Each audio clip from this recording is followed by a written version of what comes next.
उस शतरंज पर कभी खेलने की कोशिश मत करना जिस पर हमेशा मैंने तुम्हें मात दी है। 70 का दशक बॉलीवुड का वो स्वर्णिम काल जहां धर्मेंद्र, राजेश खन्ना, जितेंद्र और सुनील दत्त जैसे दिग्गज अपनी चमक बिखेर रहे थे। उसी भीड़ में साल 1969 में फिल्म मन का मीत से एक नए चेहरे की एंट्री होती है। शुरुआत हीरो के तौर पर नहीं बल्कि एक खूंखार विलन के रूप में हुई थी। सच्चा झूठा, आन मिलो सजना और पूरब और पश्चिम जैसी फिल्मों से इस शख्स ने विलन बनकर भी जनता की वाहवाही लूटी। और फिर आई साल 1971 की ब्लॉकबस्टर फिल्म मेरा गांव मेरा देश। इस फिल्म में पंजाब के पुत्र धर्मेंद्र मुख्य भूमिका में थे, लेकिन थिएटर से निकलने के बाद लोगों की जुबान पर सिर्फ एक ही नाम था, ठाकुर जब्बार सिंह, यानी विनोद खन्ना। विनोद खन्ना ने अपनी कड़क पर्सनालिटी से पूरी लाइमलाइट धर्मेंद्र के हाथों से छीन ली थी। ये वो दौर था जब विलन की लोकप्रियता हीरो के बराबर हो रही थी। फिर आया उनके करियर का टर्निंग पॉइंट। साल 1971 में गुलजार साहब की फिल्म मेरे अपने से विनोद खन्ना ने हीरो के रूप में अपनी नई पारी शुरू की और 1973 की फिल्म कच्चे धागे के सुपरहिट होते ही उन्होंने साबित कर दिया कि वो सिर्फ विलन बनकर डराने के लिए नहीं बल्कि रोमांस और एक्शन के दम पर राज करने के लिए बने हैं। देखते ही देखते विनोद खन्ना इंडस्ट्री के सबसे महंगे सितारों की फहरिस्त में शामिल हो गए। उनका स्वैग ऐसा था कि चाहे शूटिंग एक दिन की हो या ज़्यादा दिनों की, उनकी फिक्स फीस थी पूरे 5 लाख रुपए। इसी स्टारडम के दम पर उन्होंने 1976 की फिल्म हेरा फेरी में अमिताभ बच्चन से 2 गुनी से भी ज़्यादा फीस वसूल कर सबको हैरान कर दिया था। जब भी ये दोनों स्क्रीन पर एक साथ आते, सिनेमा घरों में तालियां और सिट्टियों की गूंज से कान बहरे हो जाते थे।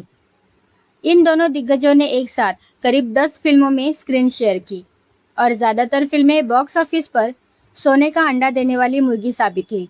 साल 1976 में हेरा फेरी से शुरू हुआ ये सिलसिला 1977 में खून पसीना, अमर अकबर एंथनी और परवरिश जैसी ब्लॉकबस्टर फिल्मों के साथ आगे बढ़ा।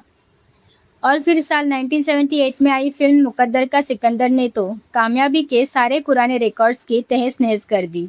लेकिन दोस्तों, यहाँ एक बड़ा सवाल उठता है। भले ही इन फिल्मों में दोनों ने एक साथ काम किया, लेकिन स्क्रीन पर असली बाजी कौन मारता था?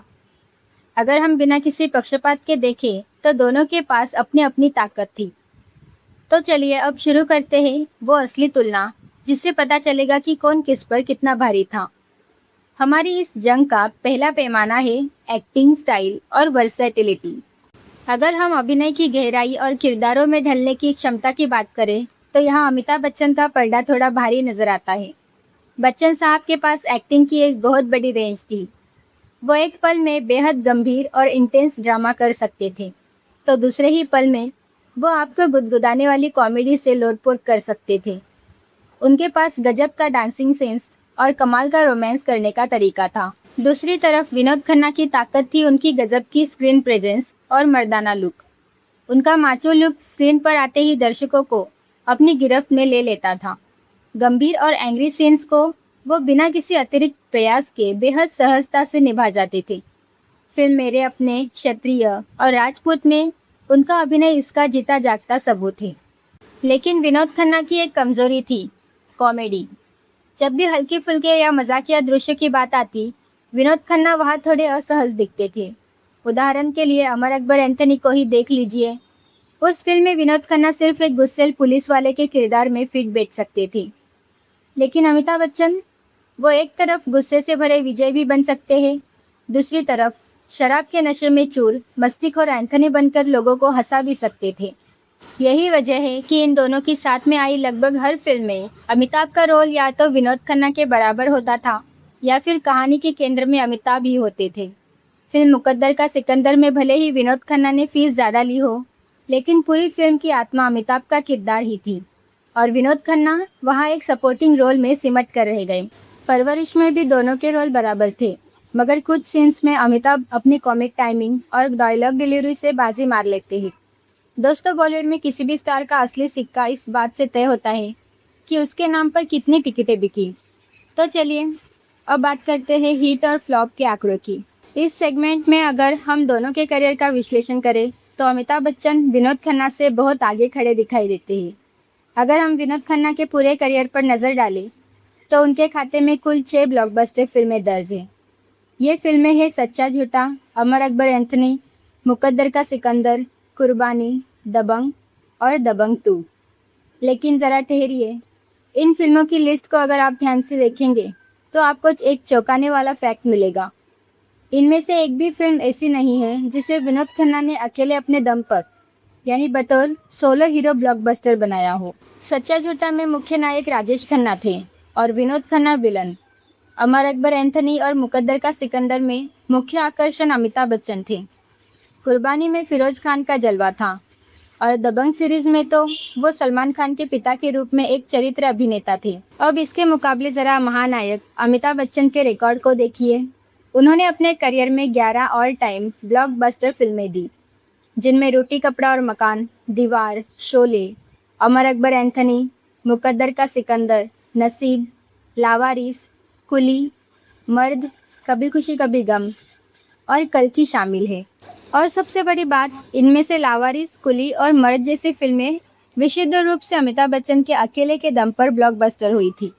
इनमें कोई दूसरा बड़ा को स्टार नहीं था। अगर कुल हिट फिल्मों की बात करें तो विनोद खन्ना के पूरे करियर में सिर्फ 27 हिट फिल्में ही, जबकि अमिताभ बच्चन के नाम साल 2020 तक ही 45 से ज़्यादा हिट फिल्में दर्ज हो चुकी थी। तो बॉक्स ऑफिस के इस राउंड में विजेता साफ तौर पर अमिताभ बच्चन ही है। हमारा तीसरा पैमाना है कल्चरल इम्पैक्ट, यानी समाज और दर्शकों पर किसका कितना गहरा असर था। 70 और 80 के दशक में अमिताभ बच्चन का भारतीय समाज पर जो प्रभाव था, उसकी मिसाल मिलना मुश्किल है। वो सिर्फ एक एक्टर नहीं थे, वो एक ट्रेंड सेटर बन चुके थे। उनका हेयर स्टाइल, उनका बेल बॉटम पैंट पहनना, उनका बात करने का अंदाज, देश का हर युवा उनकी नकल कर रहा था। लेखकों की सबसे मशहूर जोड़ी सलीम जावेद सिर्फ अमिताभ बच्चन को ध्यान में रखकर स्क्रिप्ट लिखते थे। उनके लिए एंग्री यंग मैन की छवि गढ़ी गई।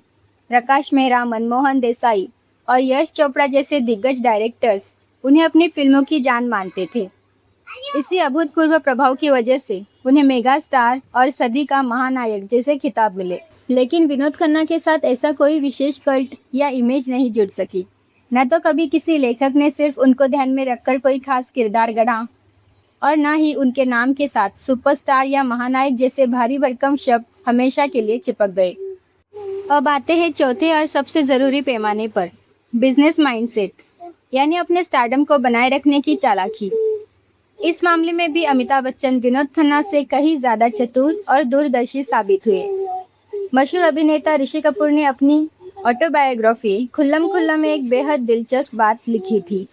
उन्होंने बताया था कि अमिताभ बच्चन बेहद स्मार्ट थे। वो कभी भी अपनी फिल्मों की सफलता का पूरा श्रेय अपने साथी कलाकारों को नहीं देते, भले ही फिल्म को हिट कराने में को स्टार का भी बराबर का हाथ क्यों न हो। अमिताभ बच्चन हमेशा अपनी फिल्मों में सेंट्रल और लीड कैरेक्टर चुनते। अगर उन्हें लगता कि कोई स्क्रिप्ट बहुत अच्छी है और डायरेक्टर बेहतरीन है, तो वो लीड रोल पाने के लिए अपनी फीस कम करने या समझौता करने को भी तैयार हो जाते। उनका फोकस पैसों पर नहीं, बल्कि अपने स्टारडम को लंबे समय तक टिकाए रखने पर था। इसके विपरीत विनोद खन्ना का नज़रिया बिल्कुल अलग था। उन्होंने कभी भी लीड रोल के लिए जिद नहीं की। उन्होंने ढेरों ऐसी फिल्में साइन की जहां वो सिर्फ एक सहयोगी कलाकार या साइड हीरो बनकर रह गए। उन्होंने स्क्रिप्ट या रोल से ज़्यादा अपनी फीस को अहमियत दी। नतीजा ये हुआ कि पैसों के मामले में तो वो शॉर्ट टर्म में आगे रहे, लेकिन लॉन्ग टर्म में उनका स्टारडम अमिताभ की तरह सुरक्षित नहीं रह सका। अब बात करते हैं उस अध्याय की जिसने बॉलीवुड का इतिहास हमेशा के लिए बदल दिया। हमारा पांचवा पैमाना, द ओशो फैक्टर और कमबैक सक्सेस रेशो। साल 1982 विनोद खन्ना अपने करियर के उस मुकाम पर थे जहां वो सीधे अमिताभ बच्चन की गद्दी को चुनौती दे रहे थे। कईयों का मानना था कि वो अगले नंबर 1 सुपरस्टार बनने ही वाले हैं। लेकिन तभी एक ऐसा फैसला आता है जिसने पूरी दुनिया को सन्न कर दिया। विनोद खन्ना ने चकाचौंध से भरी इस फिल्मी दुनिया को लात मार दी और अध्यात्म के रास्ते पर चल पड़े। वो ओशो के परम शिष्य बन गए, भगवा चोला पहन लिया और अमेरिका के आश्रम में जाकर बर्तन मांजने और माली का काम करने लगे। लगभग 4 से 5 साल तक वो लाइमलाइट से दूर रहे। जरा सोचिए, अगर विनोद खन्ना ने साल 1982 में वो संन्यास न लिया होता तो क्या आज अमिताभ बच्चन महानायक बन पाते? शायद इतिहास कुछ और होता। खैर, जब 5 साल बाद यानी 1987 में विनोद खन्ना का मोहभंग हुआ और उन्होंने बॉलीवुड में कमबैक किया तो उन्होंने इंसाफ, सत्यमेव जयते, दयावान और चांदनी जैसी कुछ हिट फिल्में ज़रूर दी। लेकिन तब तक वक्त की नदी बहुत आगे बह चुकी थी। दर्शकों का मिजाज बदल चुका था और विनोद खन्ना के करियर की वो पुरानी रफ्तार हमेशा के लिए गायब हो चुकी थी। लेकिन यहाँ पर अक्सर लोग एक बहुत बड़ी गलती कर जाते हैं। लोग सोचते हैं कि सिर्फ विनोद खन्ना ने ही ब्रेक लिया था। सच तो यह है कि अमिताभ बच्चन ने भी साल 1984 में अपने करियर के पीक पर राजनीति ज्वाइन की और जब राजनीति में उन पर कई आरोप लगे तो उन्होंने वहां से संन्यास ले लिया। इसके बाद 90 के दशक की शुरुआत में जब उनकी फिल्में लगातार फ्लॉप होने लगी तो अमिताभ बच्चन ने भी साल 1992 में फिल्मों से पूरे 4 साल का लंबा ब्रेक लिया। साल 1997 में जब अमिताभ ने वापसी की तो उनकी राह विनोद खन्ना से भी ज़्यादा मुश्किल थी। उनकी उम्र ढल चुकी थी, वो दिवालिया होने की कगार पर थे, उन पर करोड़ों का कर्ज था और अब वो हीरो के रोल के लिए बिल्कुल फिट बैठ नहीं रहे थे। लेकिन यहीं पर अमिताभ बच्चन ने अपनी असली ताकत दिखाई। उन्होंने हार नहीं मानी, छोटे पर्दे का सहारा लिया और अपने करियर के सेकेंड हाफ में ऐसी पारियां खेली जो इतिहास बन गई। करियर के दूसरे पड़ाव में अमिताभ बच्चन ने अपनी उम्र को अपनी कमजोरी नहीं बल्कि अपनी सबसे बड़ी ताकत बना ली। उन्होंने सरकार, आंखें, ब्लैक, पीकू, पिंक, वजीर, 102 नॉट आउट, बदला और हाल ही में आई कल्कि जैसी फिल्मों में मुख्य और बेहद चुनौतीपूर्ण किरदार निभाए। आज भी डायरेक्टर्स उनके लिए खास रोल लिखते हैं। इसके मुकाबले विनोद खन्ना को अपनी दूसरी पारी में ऐसे यादगार और वर्सेटाइल रोल निभाने का मौका कभी नहीं मिला। हालांकि उन्होंने दबंग, टेल मी ओ खुदा और दबंग 2 जैसी बड़ी फिल्मों में काम किया, लेकिन वो सिर्फ एक साइड कैरेक्टर या हीरो के पिता के रोल तक ही सीमित रह गए। उनके किरदारों में वो गहराई और वो वजन नहीं था जो अमिताभ की दूसरी पारी की फिल्मों में दिखाई देती है। आज अमिताभ बच्चन है तो वो सिर्फ इसलिए नहीं कि उन्होंने 70 के दशक में बेहतरीन फिल्में की थी, बल्कि इसलिए है क्योंकि उन्होंने हर बार हर राग से उठकर खड़े होने का हौसला दिखाया। बदतर से बदतर परिस्थितियों से लड़कर जो कमबैक अमिताभ ने किया वो वाकई किसी आम इंसान के बस की बात नहीं। तो दोस्तों, इन सभी 6 पैमानों को देखने के बाद नतीजा बिल्कुल साफ है। हर एक सेगमेंट में अमिताभ बच्चन अपने दोस्त और को स्टार विनोद खन्ना से काफ़ी आगे नजर आते हैं। लेकिन इसका मतलब ये कतई नहीं कि विनोद खन्ना किसी से कम थे। विनोद खन्ना निश्चित रूप से भारतीय सिनेमा के एक बेहद हैंडसम, शानदार और दरिया दिल अभिनेता थे। और सच तो ये है कि अमिताभ बच्चन के इतने विशाल स्टारडम के बावजूद अगर आज भी करोड़ों लोग विनोद खन्ना को अमिताभ के बराबर खड़ा करते हैं या उन्हें टक्कर का इकलौता नायक मानते हैं तो ये बात खुद ब खुद साबित करती है कि विनोद खन्ना ने भले ही बॉक्स ऑफिस के सारे रिकॉर्ड्स न जीते हो, लेकिन उन्होंने लोगों के दिलों को पूरी तरह से जीत लिया था। दोस्तों, ये थी कहानी बॉलीवुड के इन 2 महायोद्धाओं की। आपको इन दोनों में से कौन सा स्टार सबसे ज़्यादा पसंद है और उनकी कौन सी फिल्म आपकी ऑल टाइम फेवरेट है? अपनी राय नीचे कमेंट बॉक्स में लिखना मत भूलिएगा। और अगर हाँ, आपको ये वीडियो पसंद आया हो तो इसे लाइक करें और हमारे चैनल को सब्सक्राइब करना ना भूलें। मिलते हैं अगले वीडियो में। धन्यवाद।